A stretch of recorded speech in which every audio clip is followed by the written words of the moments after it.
একটা জিনিস প্রত্যেককে বলছি, মাথায় রাখবে যে পরীক্ষার আগের দিনও কিন্তু তোমাকে 6 থেকে 7 ঘন্টা ঘুমোতে হবে।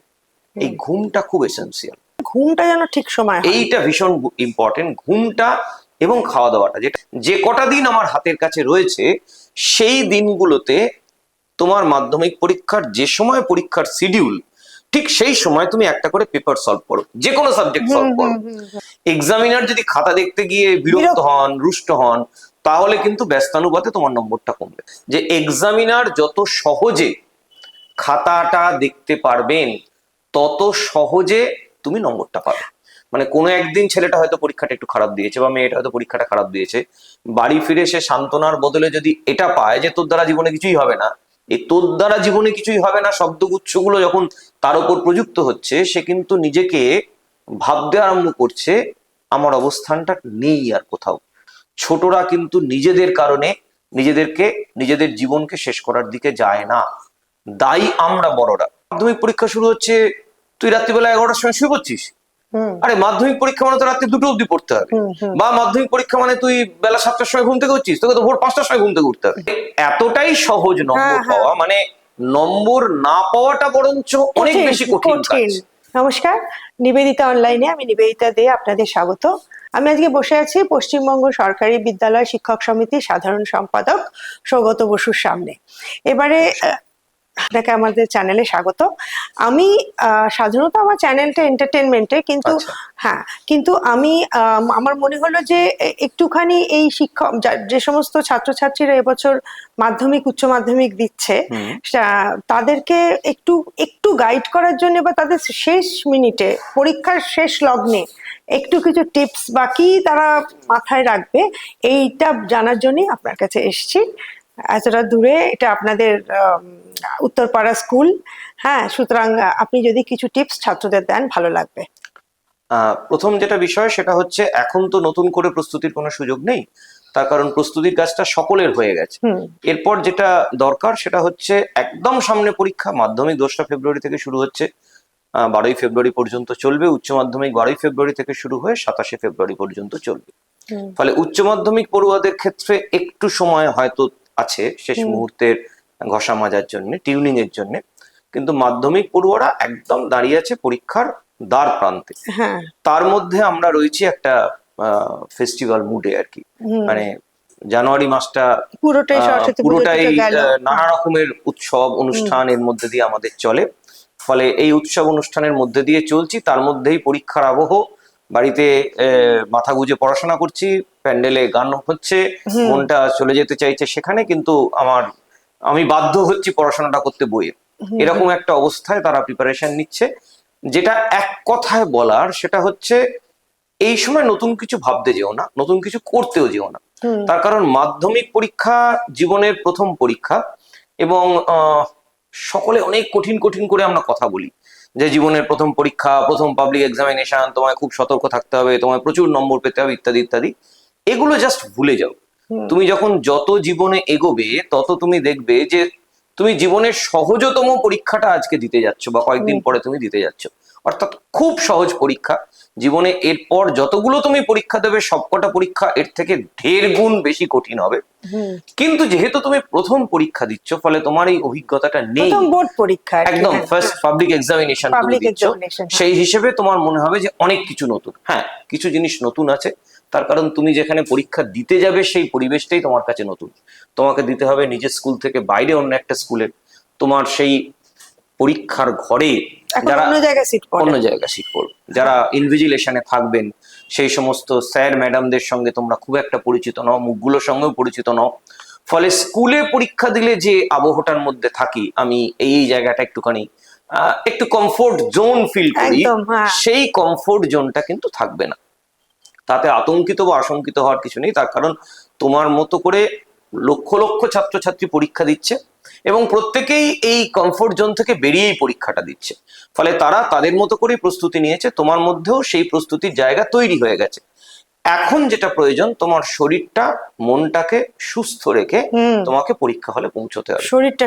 শরীরটা সুস্থ রাখাটা ভীষণ দরকার, তার কারণ এই যে পরিবেশটার মধ্যে আমরা রয়েছি, সিজন চেঞ্জ কিন্তু হতে আরম্ভ করেছে। এর আগে বেশ কয়েকদিন খুব ঠান্ডা ছিল, মানে এমন ঠান্ডা যে লেপের মধ্যে পা ঢুকিয়ে পড়াশোনা করতে হচ্ছে, লিখতে পারছি না, হাতটা জড়সড় হয়ে গেছে। সেই জায়গা থেকে বেরিয়ে আমরা চলে এসেছি প্রায় গরম গরম একটা আবহাওয়া। দিনের বেলা বেশ গরম করছে, রাত্রিবেলাটা একটু ঠান্ডা ঠান্ডা রয়েছে। এই সময় একটু শরীর খারাপ হওয়ার এই সময় শরীরটা খারাপ হয়, এবং যেটা আমাদের মনোজগতে কিছু কথা ঢুকে আছে, এবং আমরা মাস্টার মশাইরা বলবো না, কিন্তু বাড়ির মানুষজন অনেক ক্ষেত্রেই বুঝে বা না বুঝে ছাত্রদেরকে আমরা জানিয়ে দিই বেশ কিছু কথা, যেগুলোর কিন্তু বিজ্ঞানসম্মত খুব একটা ভিত্তি নেই। যেমন আমরা অনেকেই, মানে আমার ছোটবেলা তো আমি শুনেছি, মাধ্যমিক পরীক্ষা শুরু হচ্ছে, তুই রাত্রিবেলা 11টার সময় শুয়ে পড়ছিস। আরে মাধ্যমিক পরীক্ষা মানে তো রাত্রি 2টো অব্দি পড়তে হবে, বা মাধ্যমিক পরীক্ষা মানে তুই বেলা 7টার সময় ঘুম থেকে উঠছিস, তোকে তো ভোর 5টার সময় ঘুম থেকে উঠতে হবে। এই যে কথাগুলো, এগুলোর যে খুব বিজ্ঞানসম্মত বা শিক্ষাগত কোনো ভিত্তি আছে তা কিন্তু নয়। একটা জিনিস প্রত্যেককে বলছি, মাথায় রাখবে, যে পরীক্ষার আগের দিনও কিন্তু তোমাকে 6 থেকে 7 ঘন্টা ঘুমোতে হবে। এই ঘুমটা খুব এসেন্সিয়াল।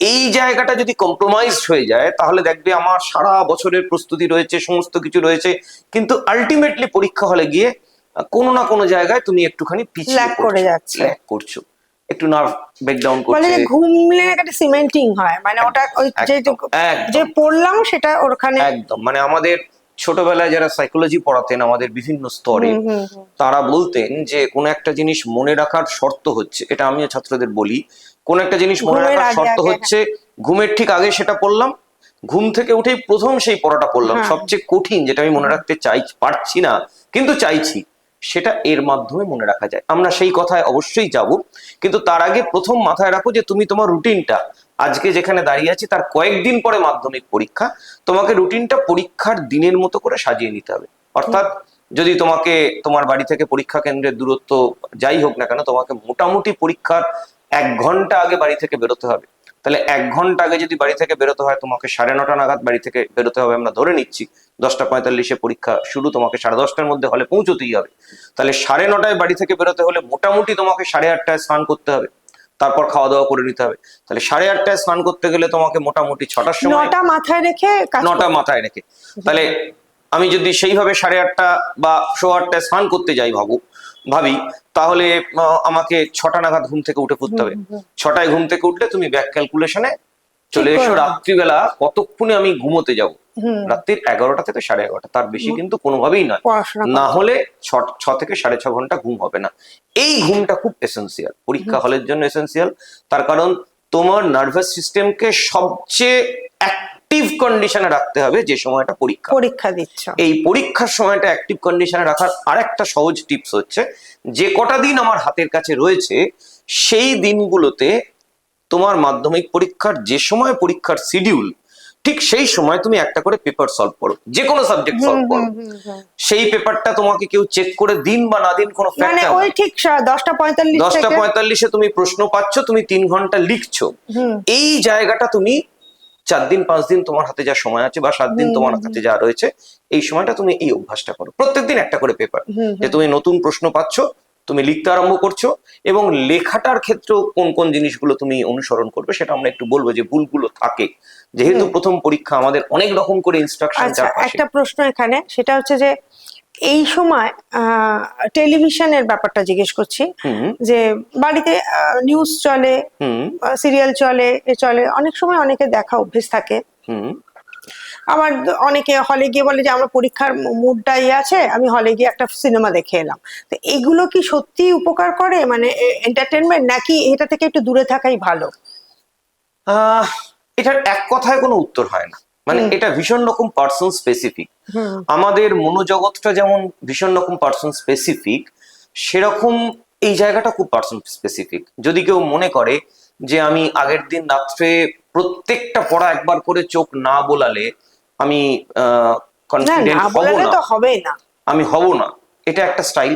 আবার কেউ মনে করে যে আমি পড়াটা চোখ বুজে মনে করলে আমার সেটা ভালো মনে থাকে, আমার লিখতে সুবিধা হয়, এটা আরেকটা স্টাইল। এখানে যে যেটাই স্বচ্ছন্দ। আমরা যদি আমি বলছি টিভিতে খেলা দেখা, ধরুন একটা ভালো ম্যাচ আছে, এখানেও বিষয় আছে।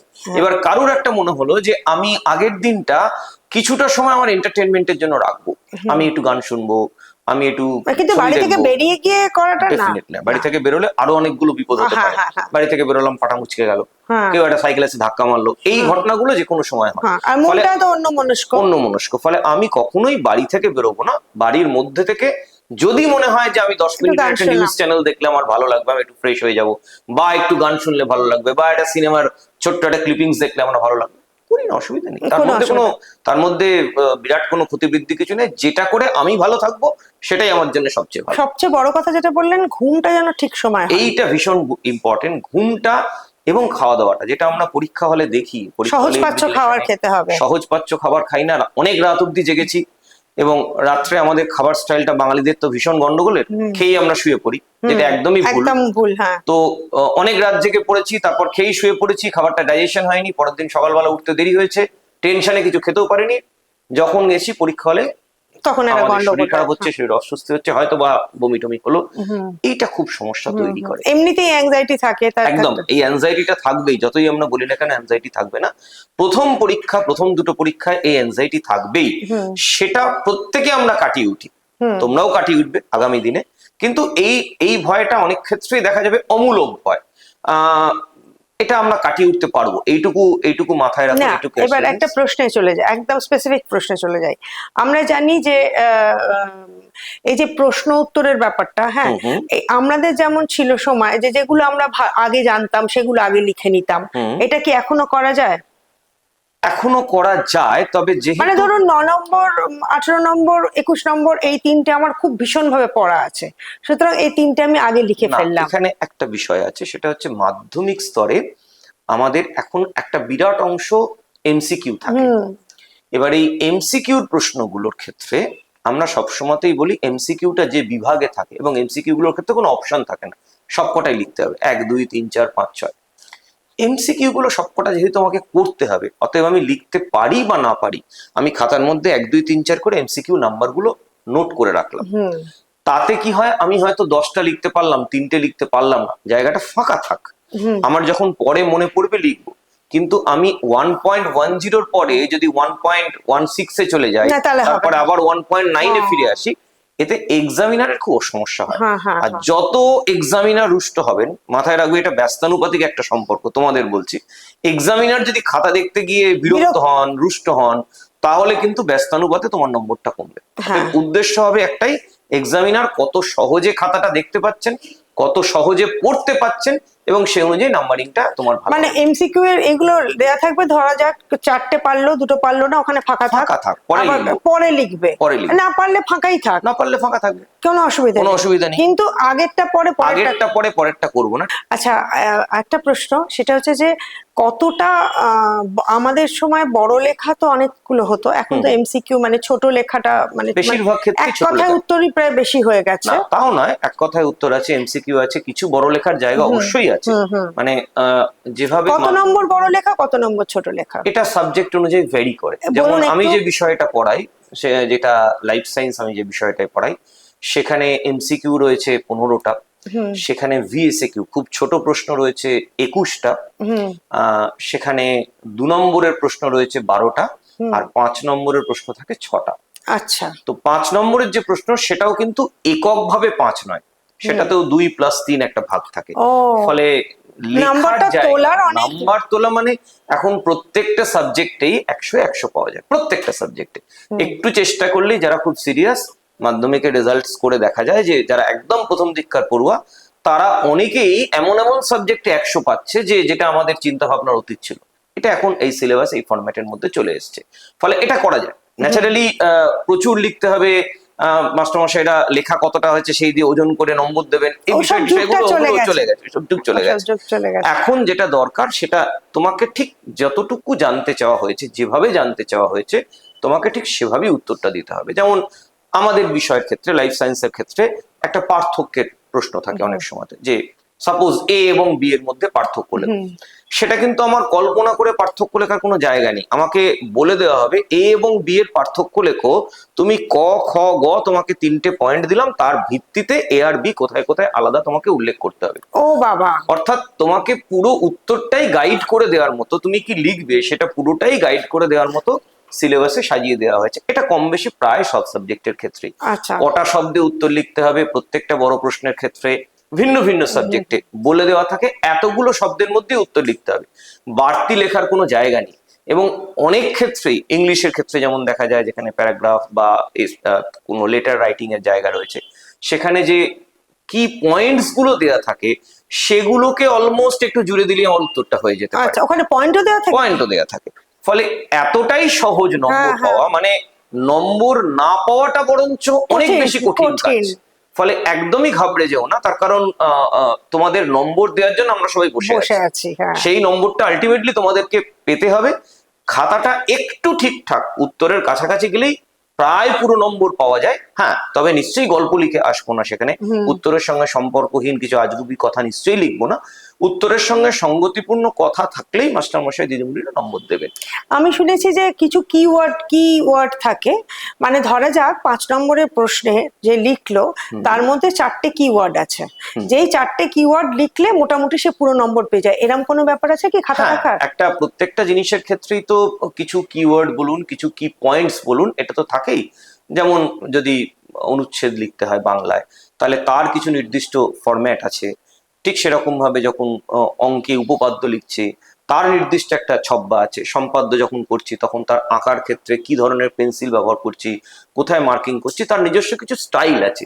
সেই স্টাইলটা ধরে আমরা এগোলেই নম্বরটা পাবো। ইতিহাসের ক্ষেত্রে যে পয়েন্টটা আমাকে, একটা 8 নম্বরের প্রশ্ন ইতিহাসে থাকে, সেখানে যে পয়েন্টটা আমাকে যেভাবে লিখতে বলা হবে, বা এই 8 নম্বরের প্রশ্নে যে জিনিসগুলো ডিমান্ড করে কিছু নির্দিষ্ট পয়েন্ট, সেটুকু উল্লেখ করলেও আমি নম্বর পাবো। আচ্ছা, মোট সাবজেক্ট হচ্ছে 7টা। 7টার পরে একটা অ্যাডিশনাল সাবজেক্ট থাকে, সেটা কারুর কারুর থাকে না। মানে ওটা কোনো নম্বর যোগের ব্যাপার না, যোগ বা বিয়োগের কোনো ব্যাপার নেই। আচ্ছা, কারুর থাকে না, এমনও আছে। আচ্ছা, এবার তাহলে আমরা পরপর শুরু করি। হ্যাঁ, বাংলা, ইংরেজি, অঙ্ক দিয়ে এরকম ভাবে শুরু করি। বাংলাতে যে কোন দিকটাতে মাথায় রাখবে সেটা একটু বলুন। যে কোনো সাবজেক্টের ক্ষেত্রে একটা ইন জেনারেল মাথায় রাখতে হবে, সেটা হচ্ছে তোমাকে যা প্রশ্ন করছে তোমাকে সেই প্রশ্নের উত্তর দিতে হবে। আচ্ছা, বানানে কি নাম্বার খুব বেশি কাটা যায়? বানান যদি খুব ভুল হয়, মানে খুব ভুলের মানেটা কি? ভুল মানে খুব, মানে এখানে একটা বিষয় আছে, খুব ভুল আর ভুলটা কি। ধরা যাক আমি এমসিকিউ উত্তর দিচ্ছি, যেখানে একটা শব্দে উত্তর হচ্ছে, এবার যে শব্দে উত্তর হচ্ছে সেই বানানটাই আমি ভুল লিখলাম, তাহলে নম্বর কাটতেই হবে। কিন্তু একটা সেন্টেন্স আমি লিখছি, সেখানে একটা বানান ভুল হলো। এমসিকিউ তে ধরুন একটাই শব্দ সঠিক, যেটা প্রশ্নের মধ্যে দেওয়া আছে, সেটাই আমি কপি করে লিখছি। ধরুন খরগোশ লিখতে হবে, গয়কা তালবেশনা লিখে দন্তেশ্বর লিখলো, এবারে খরগোশ যে লিখতে হবে সেই খরগোশটা কিন্তু এমসিকিউ প্রশ্নের মধ্যেই দেওয়া আছে, আমি তো ওখান থেকে কপি করছি। কপি করতে গিয়ে যদি আমি ভুল লিখি তাহলে তো কাটা যাবে। বা শূন্যস্থান পূরণ করছি, শূন্যস্থানে একটাই শব্দ লিখবো, কিন্তু শূন্যস্থান সব সাবজেক্টের ক্ষেত্রে একটাই শব্দ লিখবো, শূন্যস্থানের শব্দটাই ভুল লিখলাম, মানে শব্দের বানানটা ভুল লিখলাম, তাহলে তো নম্বর কাটতেই হবে। শূন্যস্থানে কি লেখা হবে তার কি আবার থাকে নাকি? এই 4টে তার মধ্যে কোনো সাবজেক্টে দেওয়া থাকে, এইটুকুর মধ্যে থেকেই তোমায় লিখতে হবে, কোনো সাবজেক্টে দেওয়া থাকে না। ফলে নম্বর পাওয়াটা ভীষণ সহজ। শুধু যেটা দরকার পড়ে, কয়েকটা জিনিস ছেলেমেয়েরা খুব ভুল করে, সেটা হচ্ছে যখনই আমরা কোনো খাতায় প্রশ্নের উত্তর লিখবো, যে কোনো সাবজেক্ট, একদম বাংলা থেকে আমি ভূগোল পর্যন্ত সব সাবজেক্টের ক্ষেত্রে বলছি, কোশ্চেনের নম্বরটা যেন পুরো দেওয়া হয়। আর কোশ্চেনটা যদি বিভাগ অনুযায়ী লিখি তাহলে খুব ভালো হয়। অর্থাৎ বিভাগ ক উল্লেখ করে পরপর প্রশ্নগুলো লিখলাম, বিভাগ খ উল্লেখ করে পরপর প্রশ্নগুলো লিখলাম, লাইক দিস।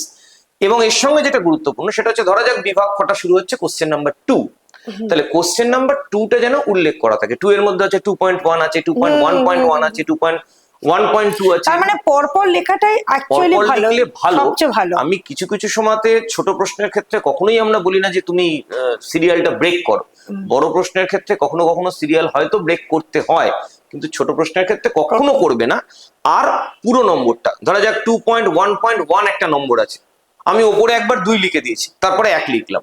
এই একটা কার্ড 1.1 এর 1 না 3.1 এর 1 না 4.1 এর 1, সেটা কিন্তু মানে নাম্বারিংটা একদম প্রপার করতে হবে। কোশ্চেনে যা নাম্বারিং আছে সেটা যেন থাকে, এটা প্রত্যেক সাবজেক্টের ক্ষেত্রে। এবং যেটা দরকার সেটা হচ্ছে, যখন তোমায় কিছু লিখতে হচ্ছে, এমসিকিউ তে তুমি অনেক ক্ষেত্রে এমসিকিউর ক্ষেত্রে শুধু কোশ্চেন নাম্বার দিয়ে উত্তরটা লিখতে হয়, কোনো বিষয়ের ক্ষেত্রে বলা হয় পুরো সেন্টেন্সে লিখতে, সেটা পুরো সেন্টেন্স লিখতে হয়। কিন্তু এটা বাদ দিয়ে যখন কিছু লিখতে হবে, তখন তোমাকে একটা হেডিং দিয়ে উত্তরটা শুরু করতে হবে।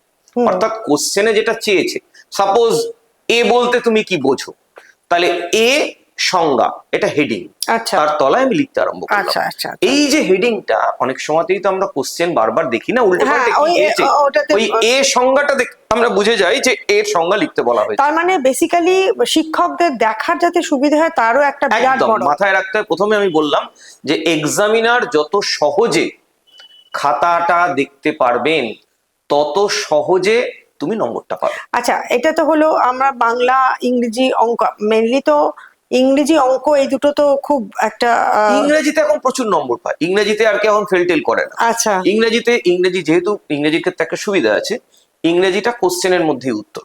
তাই হ্যাঁ, কোশ্চেন কাম অ্যান্সার বুকলেট হয়, ফলে ইংরেজি যেহেতু কোশ্চেন কাম অ্যান্সার বুকলেটে পরীক্ষা, ওদের রচনা টচনা সব থাকে না, ওই একটা প্যারাগ্রাফ Essay, থাকে, সেটার জন্য লেখার জায়গা দেওয়া থাকে, নির্দিষ্ট জায়গা থাকে, আচ্ছা। নির্দিষ্ট শব্দবন্ধ থাকে, তার মধ্যেই লিখতে হবে। ফলে ইংলিশে প্রচুর নম্বর পায়।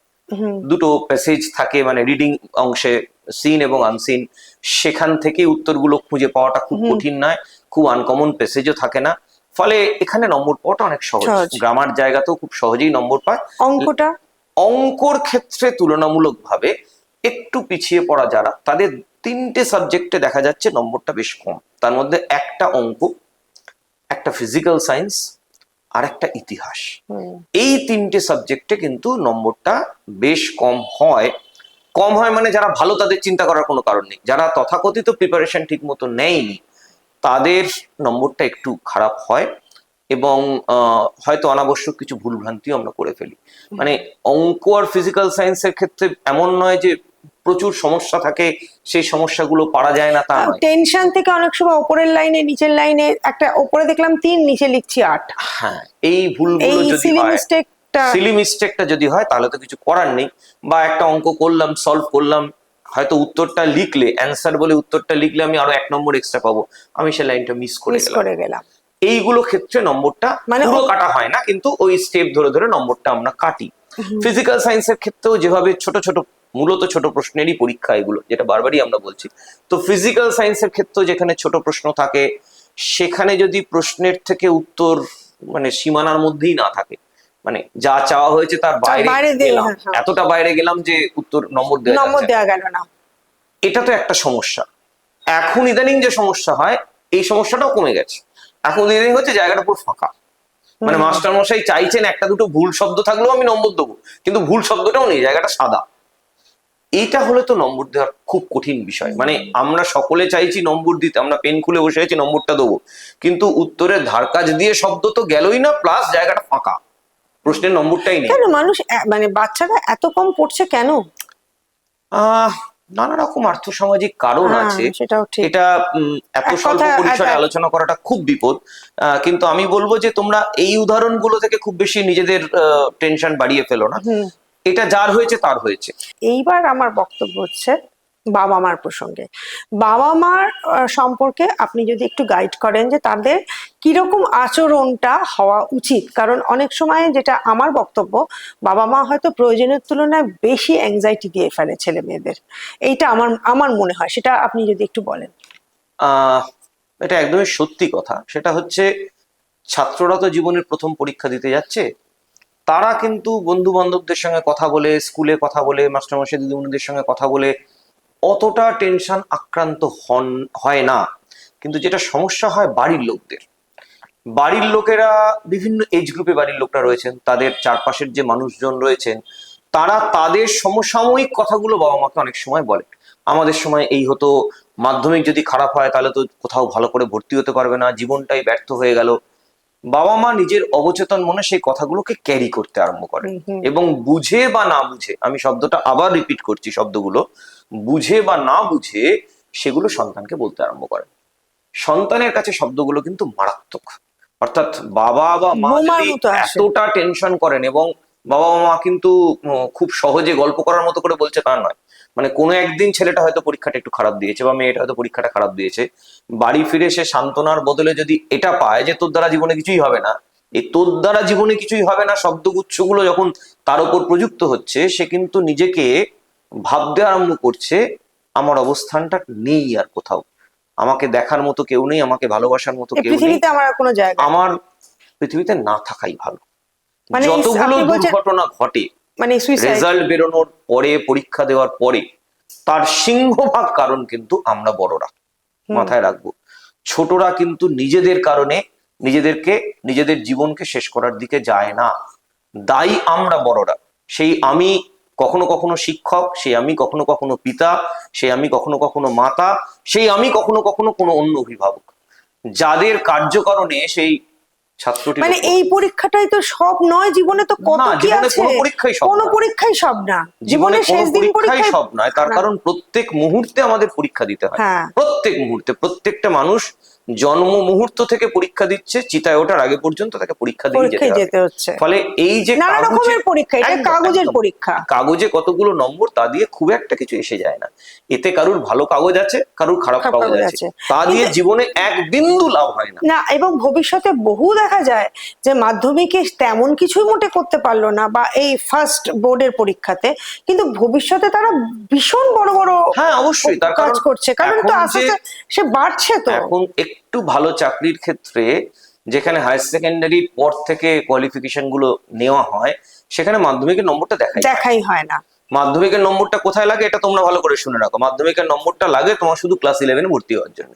তুই মাধ্যমিকের নম্বর পেলে ক্লাস 11 ভর্তি হতে পারবে। এবং 11 ক্ষেত্রেও কাউন্সিল এত সুন্দর ব্যবস্থা করে রেখে দিয়েছে উচ্চ মাধ্যমিক শিক্ষা সংসদ। এখন তো সব স্কুলেও 11 হয়ে গেছে, সব স্কুলে অলমোস্ট 11, এবং কাউন্সিল এত অজস্র বিষয় নিয়ে আসছে, এবং পারমুটেশন কম্বিনেশন এই বিষয়ের সঙ্গে ওই বিষয়, যেটা আমাদের ছোটবেলায় আমরা ভাবতেও পারতাম না। সংসদ এখন এতটাই সময়ের সঙ্গে এতটা তাল মিলিয়ে এগিয়ে চলেছে যে কোনো ছাত্র, সে যে মানের ছাত্রই হোক না কেন, তার পড়ার মতো যথেষ্ট বিষয় আছে। প্রচুর স্কুলে হায়ার সেকেন্ডারি চালু হয়ে গেছে, ফলে স্কুল নিয়েও বিরাট কোনো সমস্যা হয় না। ফলে মন খুলে মনের আনন্দে পরীক্ষা দাও। পরীক্ষাটা কিন্তু একটা উৎসব। এই উৎসবটা তুমি অংশগ্রহণ করো। দুর্গাপুজোর ঠাকুর দেখতে বেরিয়ে তো গোমরা মুখে কেউ ঠাকুর দেখতে যায় না, বা নিজেকে খুব অসুন্দর করে সাজিয়েও ঠাকুর দেখতে যায় না। পরীক্ষা হলটাকে তোমাকে ঠিক এরকম করেই ভাবতে হবে। আর বাবা বা মায়ের যদি খুব টেনশন হয়, আপনাদের বলে রাখি যে আপনাদের টেনশন হলে আপনারা বই পড়ুন, গান শুনুন, সিনেমা দেখুন, কিন্তু দয়া করে ছেলে বা মেয়ের কানে এটা বলবেন না যে তোর দ্বারা কিছু হলো না, বা অমুকে ভালো পেয়ে গেল। এই অনাবশ্যক তুলনাগুলোও করবেন না, আর টেনশন দেবেন না। কখনো একটা আপনার টেনশনটা ওর মধ্যে সঞ্চারিত করবেন না। এটা ভীষণ রকম খারাপ, আপনাদের পক্ষেও খারাপ, আপনার সন্তানের পক্ষেও খারাপ, সমাজের পক্ষে তো খারাপই অবশ্যই। আচ্ছা, তাহলে মোটামুটি এখানে আমরা শেষ করি। হ্যাঁ, এবং একটা ভালো সাজেশন আপনি দিলেন, উনি একটা যথেষ্ট ভালো সাজেশন দিলেন। সেটা শুধু ছাত্রছাত্রীদের জন্য না, আমার মনে হয় বাড়ির লোকেদের জন্য এটা খুবই বেশি প্রয়োজনীয়। প্রথম কথা, সহজপাচ্য খাবার তাদের খেতে হবে, ঠিক মতো তার ছাত্রকে বা ছাত্রীকে ঘুমাতে হবে, এবং তাদের মনটা খুব উৎফুল্ল থাকতে হবে। বাড়িতে কোনো অশান্তি করা চলবে না। হ্যাঁ, বাড়ির পরিবেশটা খুব একটা মানে ফুরফুরে একটা মেজাজে থাকতে হবে, ঠিক যেমন গাছ বড় হয়ে ওঠে, সেটা করতে হবে। আর সবচেয়ে বড় ছাত্রদের যেটা করতে হবে, সেটা আমার তরফ থেকে আমি বলি, খুব সহজ উপায়ে ভালো পরীক্ষা দেওয়া যায়। সেটা হচ্ছে কিভাবে বলতো? সেটা হচ্ছে শুধু মনটা দিতে হবে পড়ার সময়। মনটা যদি একদম পারফেক্ট ভাবে পড়ার সময় দেয়া যায়, বাকি সময়টা হাসি খুশি থাকলে কিন্তু সেটা উতরে যাওয়া যাবে। এবং মাধ্যমিকটা একটা উৎসবের মতো করে ধরে হই হই করতে করতে পরীক্ষা দাও, এবং সুন্দর করে তোমরা জয়ী হও, এই আশা করে করছি। আমার তরফ থেকে অনেক অভিনন্দন। নমস্কার। নমস্কার। সকলের কাছে অনুরোধ, নিবেদিতা অনলাইন দেখুন, তার কারণ অনেক ধরনের অনুষ্ঠান, অনেক আঙ্গিকের অনুষ্ঠান এনারা করেন। চ্যানেলটা দেখুন, ভালো লাগলে সাবস্ক্রাইব করুন, এবং অবশ্যই অন্যদেরকেও বলুন সাবস্ক্রাইব করার জন্য।